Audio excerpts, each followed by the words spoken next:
dengan Pendeta Michael Rapat. Bapak Ibu Saudara, saya sedang membelakangi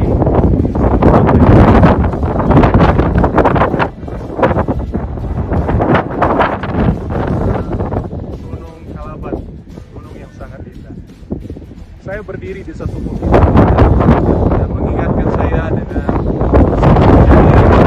sebelum Yesus naik ke surga. Dia memberikan satu pesan dan dia memberikan kepada murid-murid yang ada pada waktu itu, dan amanah itu juga diberikan kepada saya dan saudara. Untuk apa?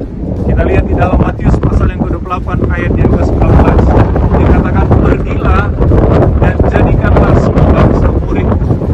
Sekarang ini Tuhan dari ayat ini, dari ayat ini, menarik poin penting yang kita harus perhatikan sebagai gereja Tuhan, hamba-hamba Tuhan, sebagai jemaat, siapapun kita yang sudah mengenal Tuhan, bahkan terlebih khususnya siapapun kita yang sudah mengenal Yesus sebagai Tuhan dan Juru Selamat.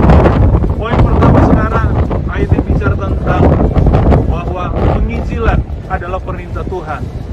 Setiap kita wajib untuk melakukan setiap perintah Tuhan sebagai bukti bahwa kita mengenal dan mengasihi Tuhan.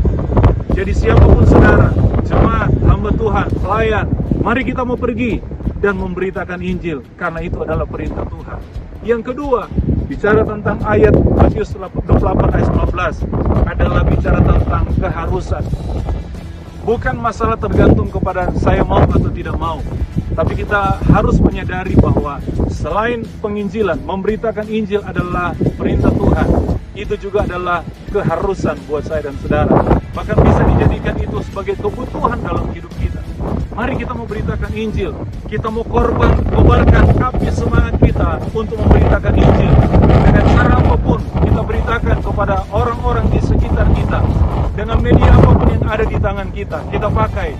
Karena itu adalah keharusan bagi saya dan saudara. Itu adalah kebutuhan bagi saya dan saudara sebagai anak Tuhan. Yang ketiga, bahwa ketika kita memberitakan Injil, itu adalah satu kepastian. Kenapa? Yang kita beritakan adalah Yesus. Yang kita beritakan tentang hidup yang kekal. Ada kepastian di dalam Yesus. Di luar Yesus, kita tidak menemukan satu kepastian. Oleh sebab itu, kepastian itulah yang mendorong kita, membakar semangat kita untuk terus memberitakan Injil. Bersaksi, Yesus adalah satu-satunya Tuhan dan Juru Selamat dalam hidup kita. Dan yang keempat adalah memberitakan Injil, jaminan dalam setiap hidup kita. Ketika kita memberitakan Injil, ada jaminan bagi jiwa-jiwa yang terhilang, yang belum ditemukan, untuk mereka boleh menemukan kasih dan kuasa Tuhan. Dan bagi saya dan saudara, ketika kita memberitakan Injil, ada kesukaan, ada janji Allah menjadi bahagian kita. Karena ketika kita memberitakan Injil, ada jaminan yang pasti. Bapak Ibu Saudara yang diberkati Tuhan, dari tempat ini saya berdoa setiap kita memiliki gairah, memiliki semangat untuk terus kobarkan api semangat memberitakan Injil, karena kedatangan Tuhan sudah semakin dekat dan tuaian jiwa-jiwa sedang ada di depan mata kita. Alkitab katakan ladang sudah menguning, mari kita dari